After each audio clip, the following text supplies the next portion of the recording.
Another one of those players is Chris Paul. I think he has to be the most unlucky player in NBA history, and he also might be the most underrated, underappreciated player in NBA history.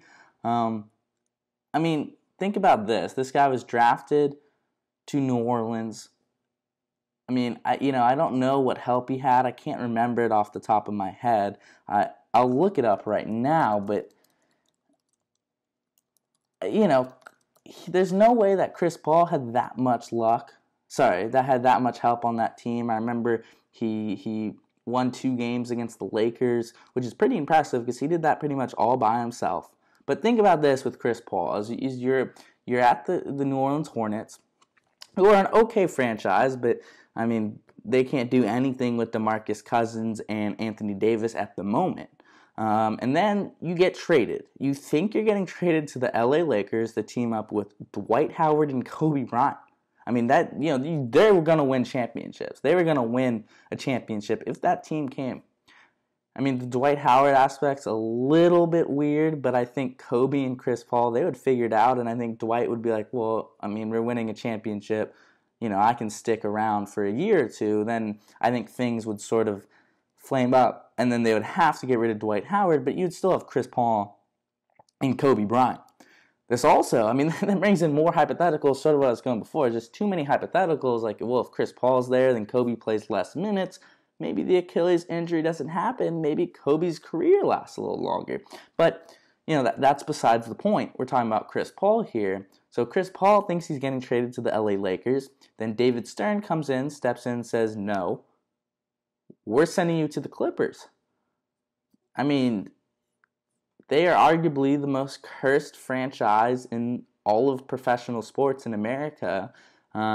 Maybe the Cleveland Browns rival them. Maybe. I mean, the Clippers they could never make it to Western Conference Finals with Chris Paul, with Blake Griffin, with DeAndre Jordan.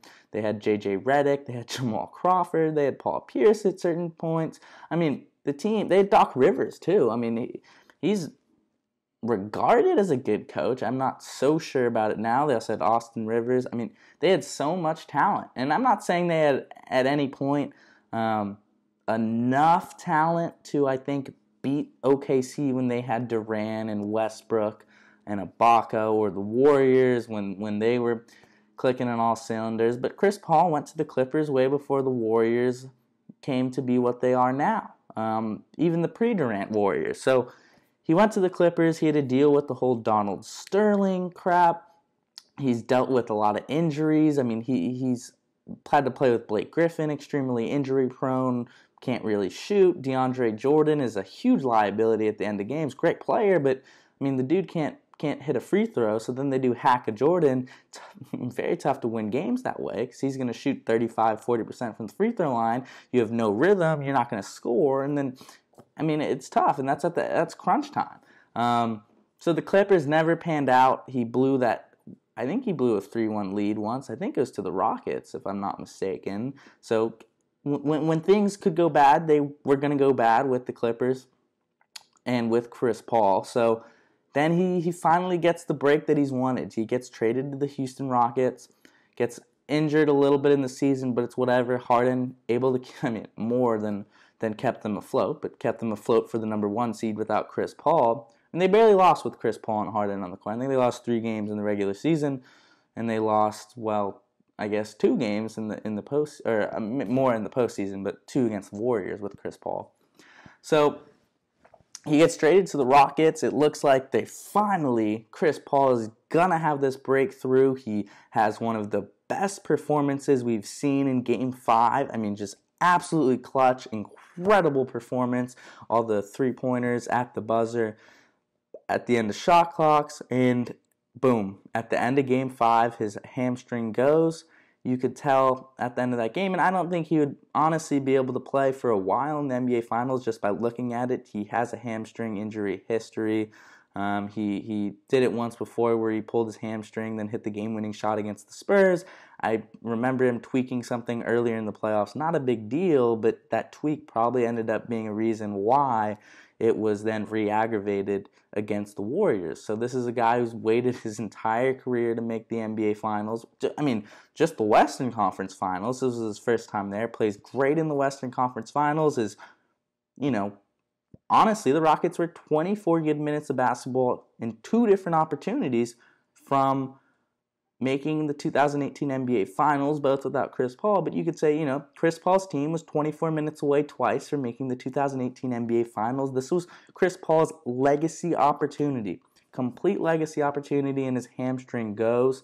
And after one of the greatest clutch performances we've seen in recent memory in Game 5. So you have to feel bad for him, and then they lose Game 6 and Game 7. But the thing where it gets interesting is, well, now the Rockets, if they don't get LeBron James, there's no reason to believe that they're going to be as good as they were last year, because Clint Capella is now going to be a free agent. I also think the Warriors, they caught the Warriors at the perfect time, because the Warriors aren't 100% focused. They are so talented, and you can see how great they are when they focus, but they're only playing 24 minutes of good basketball a game. They only played 24 minutes of good basketball in Game 6 and Game 7, and they beat the Rockets. So, we haven't seen 48 minutes of good basketball from the Warriors once this entire year. And, the funny thing is, it doesn't need to be that good. They don't need to be that good to win. But, that's just the fact. And so the Rockets, I think, assuming the Warriors regain their focus next season, which you would think they would have to be a little bit better. Maybe not if they win a championship, but still, the facts are they're going to have to be a little bit better than they were this year to beat the Warriors, because I don't think the Warriors played well this series at all. The Warriors will probably play better if they meet again. And this team wasn't, maybe, you could arguably say that, well, if Chris Paul is healthy, they win. Personally, I think the Warriors would still probably win Game 6 and Game 7, even if Chris Paul's there, because I think they just turn their focus up. So you have to assume that the Warriors are going to be a little bit better next year than they were this year, just because of focus. Maybe the Andre Iguodala's career is coming to a close, but I think if they focus, as long as they have Kevin Durant, Steph Curry, Draymond Green, and Klay Thompson, if they focus, they're pretty much unbeatable. If they're focused and they're clicking, they are unbeatable. So the Rockets have to get a little bit better. And I think their plan is LeBron James. That's the one way they can get a lot better quickly and contend with the Warriors. And I think that makes a lot of sense for LeBron James. There's a lot of question marks, I think, with how would LeBron, how would Harden, and how would Chris Paul all fit together, knowing that they are all sort of ISO ball specialists. They all have played their whole careers being the dominant guide. They dribble at the top, they create for others. So it would be interesting how all three of those guys mesh together. Because the one thing was Chris Paul can become a spot-up shooter.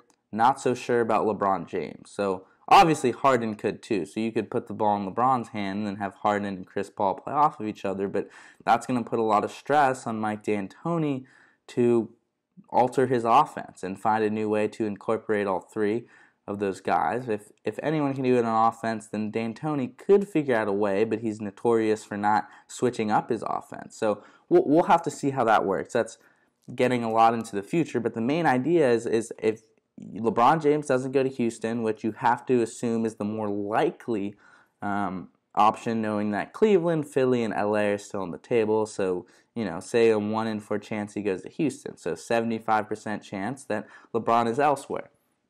And the Rockets, and this is why it sucks for Chris Paul, because I think this is the one chance he had. The Warriors were sloppy focus. The Rockets were clicking on all cylinders. You're getting those performances from P.J. Tucker and Clint Capella. Clint Capella might not be there next year because he could get a max contract if he wants. There's rumors that the Suns were going to offer him a super max deal, which if you're Capella, it's the first big contract you've seen put on the table. It's hard to turn that down because, and if you're the Rockets, you really want to keep Capella, but you can't keep him at a max deal. There's just no way.